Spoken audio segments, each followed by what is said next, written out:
అవును నాన్న, నేను ఆల్రెడీ తనని ఇన్వైట్ చేశాను.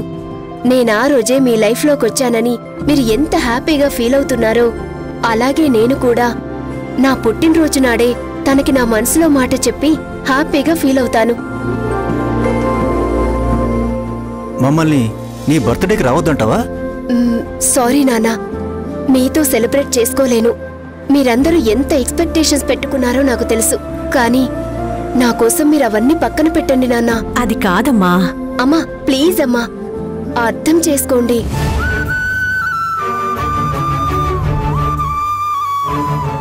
ప్రియాంక, ఇలా అంటున్నానని మరోలా అనుకోవద్దు. నీ బర్త్డేకి మమ్మల్ని రావద్దంటున్నావు సరే, కానీ తను వస్తాడంటావా? నీతో మాట్లాడాలన్నా నువ్వు ఎదురైనా ఇష్టం లేనట్టు బిహేవ్ చేస్తున్నాడని, నీ మీద అనవసరంగా కోప్పడుతున్నాడని నువ్వే చెప్పావు కదా. అలాంటప్పుడు నువ్వు ఇన్వైట్ చేస్తే తను ఎలా వస్తాడనుకుంటున్నావు? అనవసరంగా నువ్వు తన మీద ఎక్కువ ఎక్స్పెక్టేషన్స్ పెట్టుకుంటున్నావు. నా మాట విని నీ డెసిషన్ మార్చుకో అమ్మా. నా డెసిషన్ మారదు నాన్న. అది కాదు సిస్టర్. ప్లీజ్ నన్ను మీరు ఎంకరేజ్ చేయకపోయినా పర్లేదు, కానీ డిస్కరేజ్ మాత్రం చేయకండి. అదేమీ లేదమ్మా. మేమనేదేంటంటే, నువ్వు కొన్ని హోప్స్ పెట్టుకుంటున్నావు కదా. ఒకవేళ తను రాకపోతే నువ్వు డల్ అయిపోతావని అంటున్నావు, అంతే. అలా ఏం జరగదు నాన్న. ఈసారి డెఫినెట్ గా ఆయన వస్తారు. నేను లవ్ ప్రపోజ్ చేస్తాను. తను నా లవ్ యాక్సెప్ట్ చేస్తారు నాన్న. నేనది బలంగా నమ్ముతున్నాను. మీరు చూస్తూ ఉండండి, అదే జరుగుతుంది.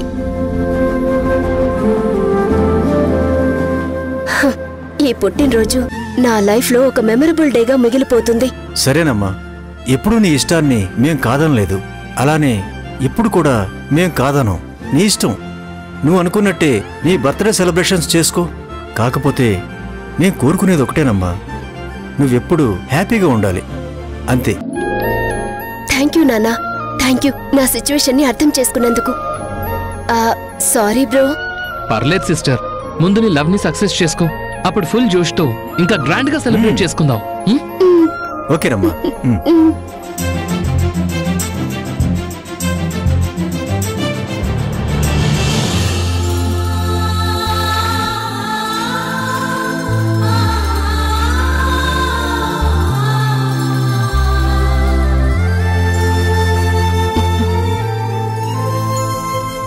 గౌతమ్ సార్, నా బర్త్డేకి మీరు మాత్రమే రావాలి.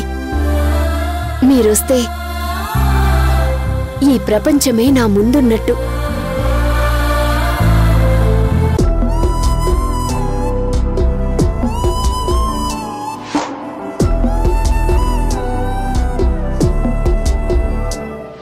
వంశీ, డల్గా ఉన్నావేంటి? అక్కేం చేసిందో తెలుసా పిన్ని? ఏం చేసింది? మేమిద్దరం కిడ్డీ బ్యాంక్ లో దాచుకున్న డబ్బులన్నీ మొత్తం తీసుకెళ్లి వాళ్ళకి ఇచ్చేసింది. ఎవరికిచ్చింది? ఏం లేదు పిన్ని, అనాథ శరణాలయం వాళ్ళు డొనేషన్ కోసం వచ్చారు. నేను ఆ డబ్బులు తీసుకెళ్లి ఇచ్చాను. ఐఎమ్ సారీ పిన్ని. ఇందులో సారీ చెప్పడానికి ఏముందమ్మా? నువ్వు చాలా మంచి పని చేసావు. ఎప్పుడు అలాంటి వాళ్ళకి సహాయం చేయాలి. కానీ వంశీ తన డబ్బులు తనకిచ్చే అంటున్నాడు. వంశీ, అక్కని డబ్బులు అడిగావా? అవును పిన్ని, తన డబ్బులు తన ఇష్టం, కానీ నా డబ్బులు ఎందుకు ఇచ్చింది? లేదు నాన్న, అక్క చాలా మంచి పని చేసింది కదా. నువ్వలా డబ్బులు అడగకూడదు. నువ్వు కూడా అక్కలాగే సహాయం చేయాలి, అర్థమైందా? సహాయం ఎందుకు చేయాలి పిన్ని? మనం ఇప్పుడు ఎదుటి వాళ్ళకి సహాయం చేస్తే మనకెప్పుడు మంచి జరుగుతుంది, ఓకేనా? అవును పిన్ని, అక్క మన ఇంటికి ఎలా వచ్చింది? వంశీ, నేను నీకింతకు ముందే చెప్పాను కదా. మర్చిపోయాను పిన్ని. సరే, మళ్ళీ చెప్తాను. ఒకరోజు నేను స్కూల్ నుంచి వస్తున్నప్పుడు ఒక కుప్పతోటి దగ్గర పసిపాప ఏడుపు వినిపించింది. నేను వెళ్లి పాపను ఎత్తుకుని పాప వాళ్ళ మనుషులు ఎవరైనా ఉన్నారేమోనని చుట్టుపక్కల చూశాను. ఎవరూ కనిపించకపోయేసరికి పాపను తీసుకుని ఇంటికి వెళ్ళిపోయాను. మరి మమ్మీ డాడీ ఏం అనలేదా? లేదు, నేను మీ మమ్మీ డాడీతో చెప్పాను ఈ పాపకెవరూ లేరు, నేనే పెంచుకుంటాను అని. కానీ అప్పుడు మమ్మీ డాడీ నువ్వు పెంచుకోకూడదు, నువ్వింకా మేజర్వి కాలేదు అని చెప్పి స్వీటీని వాళ్లే దత్తత తీసుకున్నారు.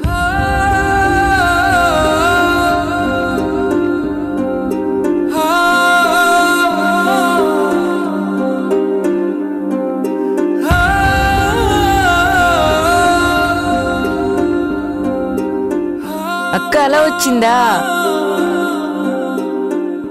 అవును వంశీ, నేను అలా వచ్చినా కూడా మమ్మీ డాడీ నన్ను ఎప్పుడూ అనాథలా చూడలేదు. వాళ్ళ సొంత కూతురులాగే నన్ను పెంచారు. మమ్మీ డాడీ దేవుడి దగ్గరికి వెళ్ళిపోయాక ఝాన్సీ పిన్నే నాకు అమ్మ నాన్న అన్నీ తానే అయి చూసుకుంటుంది. చాలా థ్యాంక్స్ పిన్ని.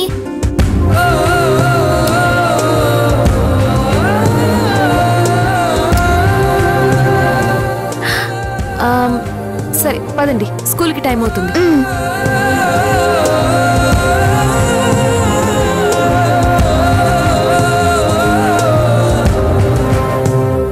బాయ్ పిన్ని. బాయ్ పిన్ని. బాయ్.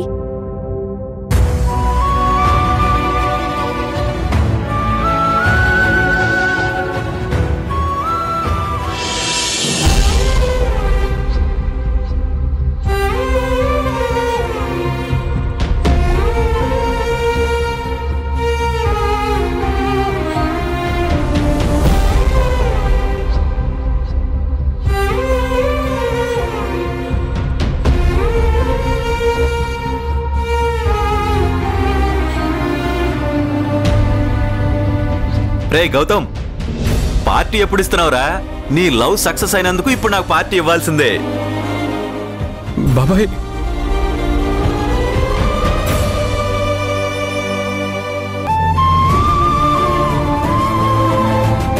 నాన్న గౌతమ్,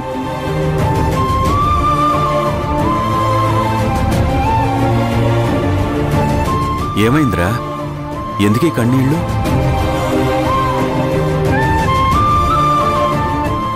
ఝాన్సీ నీ లవ్ యాక్సెప్ట్ చేయలేదా? అసలు నేను ప్రపోజ్ చేయలేదు బాబాయ్. ఎందుకు? ఆ అవకాశం తను నాకివ్వలేదు. అసలేం జరిగిందిరా? తనతో మాట్లాడొద్దని అంటుంది బాబాయ్. ఇక నుంచి మీరు నా దగ్గరికి రావద్దు, నాతో మాట్లాడొద్దు. నేను మిమ్మల్ని మాయ చేస్తున్నానండి, నా మాయలో మీరు పడిపోకండి. మీరు పొరపాటు పడుతున్నారు. మన మధ్య ఏ బంధం లేదు, ఎలాంటి బంధత్వము లేదు. బాబాయ్, నా మైండ్ పనిచేయటం లేదు. ఏవేవో ఆలోచనలు. ఝాన్సీ దూరం అయిపోతుందేమోనని అనిపిస్తుంది. నా లైఫ్లో ఝాన్సీ లేకపోతే నేను తట్టుకోలేను. నిజం చెప్పాలంటే నేను బ్రతకలేను బాబాయ్. రేయ్ గౌతమ్, ఎందుకిలా డిసప్పాయింట్ అవుతున్నావు? ఇప్పుడు ఏమైంది చెప్పు. అది కాదు బాబాయ్, తను వేరు నేను వేరు అంటుంది. తనొచ్చిన పర్పస్ వేరు. అనవసరంగా ఏవేవో ఊహించుకోవద్దంటుంది. తనన్న మాటలు ఒక్కొక్కటి గుర్తొస్తుంటే నా గుండె ముక్కలైపోతుంది. రేయ్ గౌతమ్, సరే తనేదో అలా అనిందే అనుకుందాం. ఇప్పుడు నువ్వింకా నీ లవ్ ప్రపోజ్ చేయలేదు కదరా, ఎందుకలా డేలా పడిపోతావు? ఇప్పుడు నువ్వు కూడా మళ్ళీ మీ అక్కలాంటి చీప్ ట్రిక్స్ మా దగ్గర ప్లే చేయకు. రేయ్ గౌతమ్, ఝాన్సీ అలా మాట్లాడడానికి కారణం మీ తాతయ్య సోమేశ్వరరావే. ఆయన మాటలు నన్నే చాలా బాధ పెట్టాయిరా. అలాంటిది ఝాన్సీ ఎంత ఫీల్ అయి ఉంటుందో అర్థం చేసుకో. అందుకనేమో తనలా బిహేవ్ చేసుంటుంది. అంతేగాని నువ్వంటే ఇష్టం లేకనో ప్రేమ లేకనో కాదురా.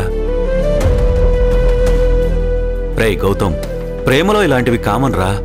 మనమే ధైర్యంగా ముందుకు అడుగులు వేస్తూ వాళ్లలో ధైర్యాన్ని నింపి మన ప్రేమని మనమే సక్సెస్ చేసుకోవాలరా. అంతేగాని నువ్విలా మూలను కూర్చుని బాధపడితే ఎలారా?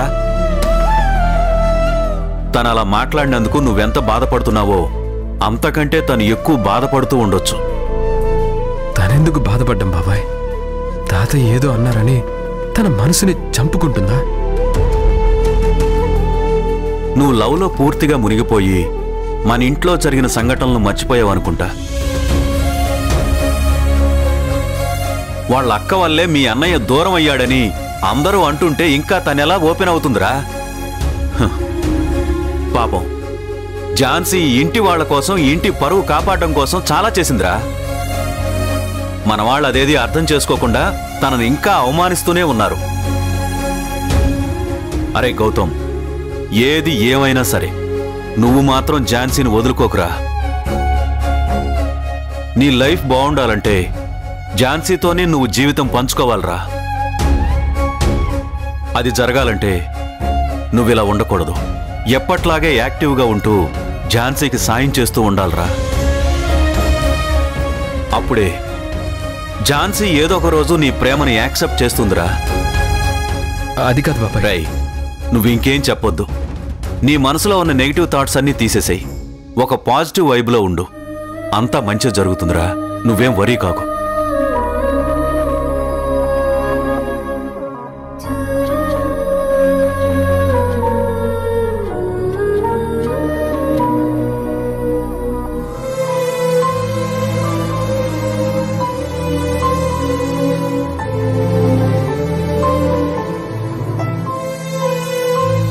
మేడం,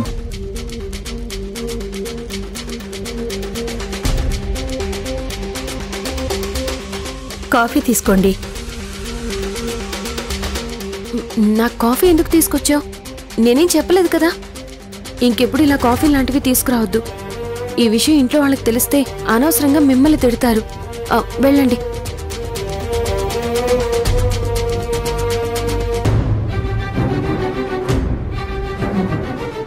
ఇంకా ఇక్కడే ఉన్నారేంటి? వెళ్ళండి.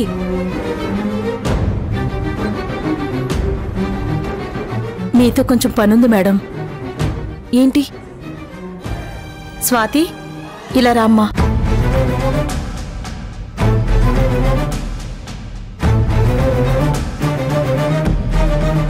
ఇది నా కూతురు మేడం. దీని పేరు స్వాతి. దీని గురించి మాట్లాడదామని వచ్చాను. ఏం జరిగింది? ఓ పోకిరుడు దీన్ని ప్రేమ పెళ్లి అంటూ వేధిస్తున్నాడంట. వాడు నీకెలా పరిచయం? నా క్లాస్మేట్ మేడం. సరే, మీ అమ్మ ఉందని భయపడకు. నిజం చెప్పు. వాడంటే నీకిష్టమేనా? లేదు మేడం, బాగా చదువుకొని అమ్మని బాగా చూసుకుందాం అనుకుంటున్నాను. కానీ వాడు నన్ను టార్చర్ చేస్తున్నాడు మేడం. ఊరుకో, ఏడవకు. అసలు ఏం జరిగింది? ఎప్పటి నుంచి వాడు నిన్ను టార్చర్ పెడుతున్నాడు? మేము 10th క్లాస్లో ఉన్నప్పుడే ప్రతిరోజు నన్ను ప్రేమిస్తున్నానని, నేను లేకపోతే చచ్చిపోతానని నా వెంట పడేవాడు.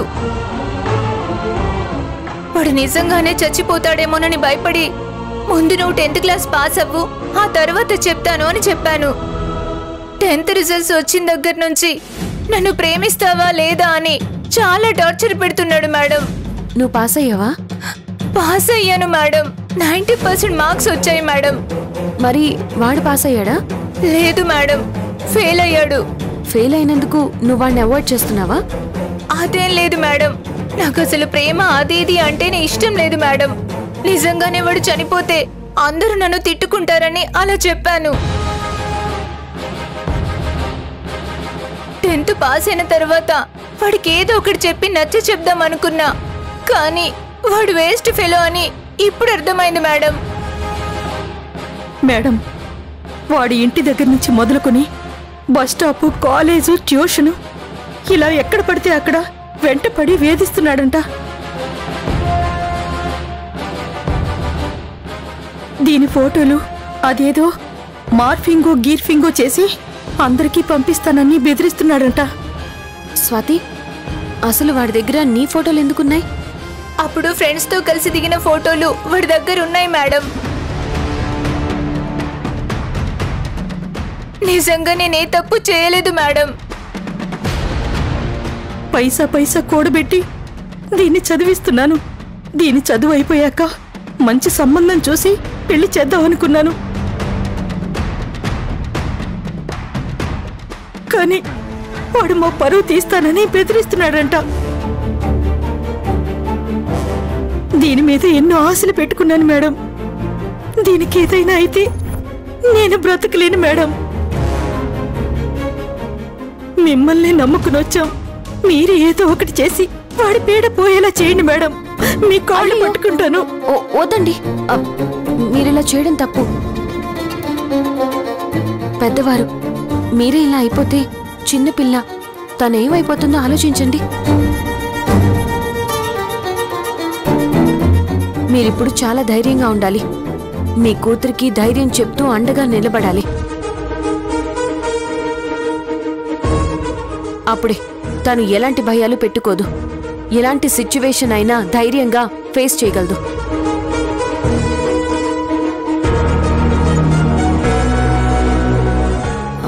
అవును, మృణాలిని గారున్నారు కదా, తనకి చెప్తే తను ఈజీగా ఈ కేసుని సాల్వ్ చేస్తారు కదా.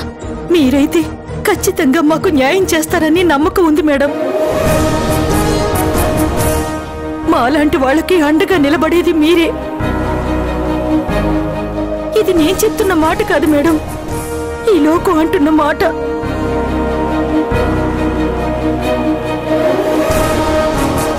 మీరే ఎలాగైనా దీన్ని కాపాడండి మేడం.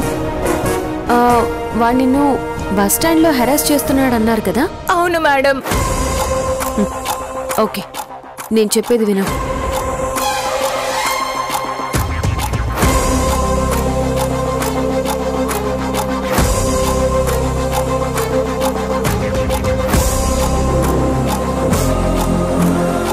చెప్పింది అర్థమైంది కదా? అర్థమైంది మేడం. మీరేం భయపడకండి, ధైర్యంగా ఉండండి. అంతా నేను చూసుకుంటాను. చాలా సంతోషం మేడం. వద్దండి,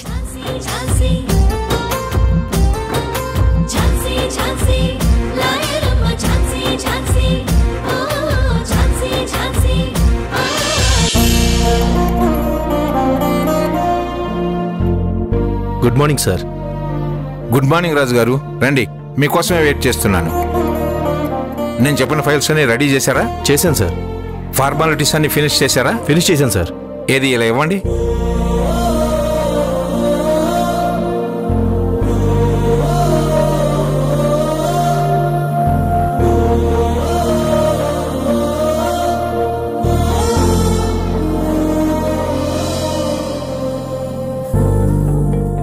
వెరీ గుడ్, ఇన్ టైంలో ఫినిష్ చేశారు. Thank you sir. Rai Dhanunjay, అమ్మా కమలా, అందరూ ఒకసారి ఇలా రండి.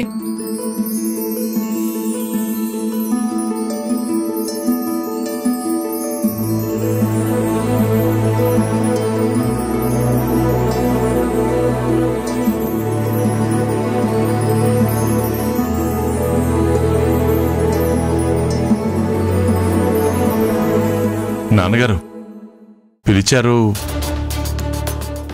ఏం లేదురా, మీ అందరికీ ఓ గుడ్ న్యూస్ చెబుదామని పిలిచాను. దేని గురించి డాడ్? గౌతమ్ గురించి నేను ఒక నిర్ణయం తీసుకున్నాను.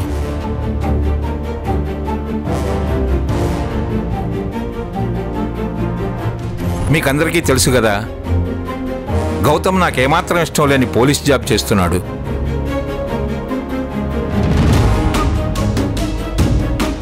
నేను వద్దని ఎంత మొత్తుకున్నా వాడు మాత్రం ప్యాషన్ అది ఇదంటూ ఉద్యోగంలో జాయిన్ అయ్యాడు.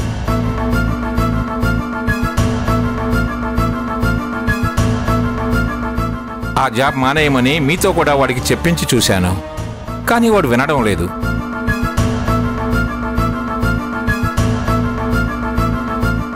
కానీ వాడు చెయ్యని నేరానికి ఆల్మోస్ట్ అరెస్ట్ వరకు వెళ్ళి బయటపడ్డాడు. అవును మావయ్య, ఆ దేవుడి దయ వల్ల గౌతమ్ మీద పడిన నింద పోయింది.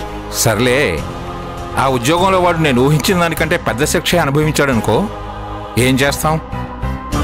ఎన్నిసార్లు చెప్పినా ఎవరు చెప్పినా వాడికి ఇవన్నీ ఏం పట్టడం లేదు. ఇంత జరిగాక కూడా నేను ఇంకా మౌనంగా ఉండడం కరెక్ట్ కాదు. అందుకే బాగా ఆలోచించి ఓ నిర్ణయం తీసుకున్నాను. మన గౌతమ్కి కంపెనీ బాధ్యతలు అప్పగిద్దాం అనుకుంటున్నాను.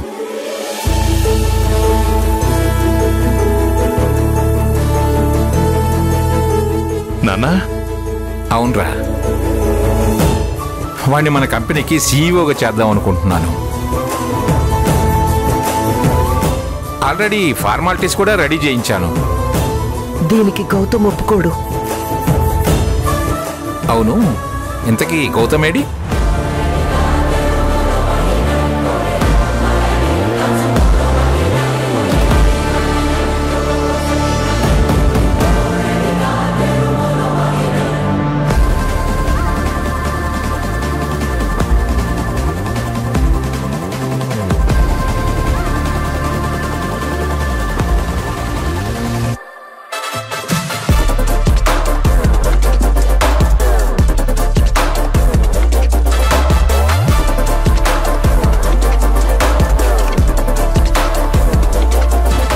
గుడ్ మార్నింగ్ తాతయ్య.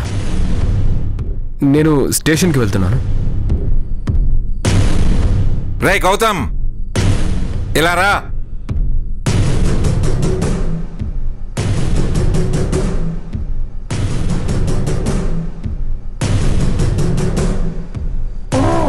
మేము వెయిట్ చేస్తుంది నీకోసమే. ఎందుకు? ముందు ఈ ఫైల్స్ మీద సైన్ చేయి. కంగ్రాట్స్ రా.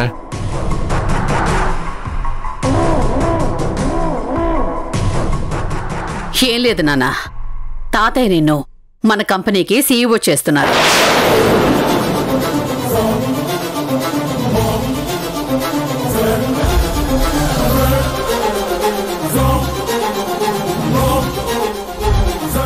ఇకపై నువ్వు నీ పోలీసు ఉద్యోగం మానేసి మన కంపెనీ వ్యవహారాలు చూసుకుంటూ తాతయ్య వారసత్వాన్ని నిలబెట్టాలి.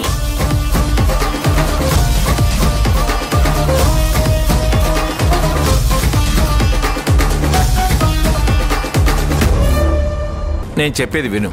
బిజినెస్ చేయటం మన వారసత్వం. నువ్వు సీఈఓగా ఆర్డర్స్ వేస్తూ ఫైల్స్ మీద సంతకాలు చేస్తూ హ్యాపీగా ఉండొచ్చు.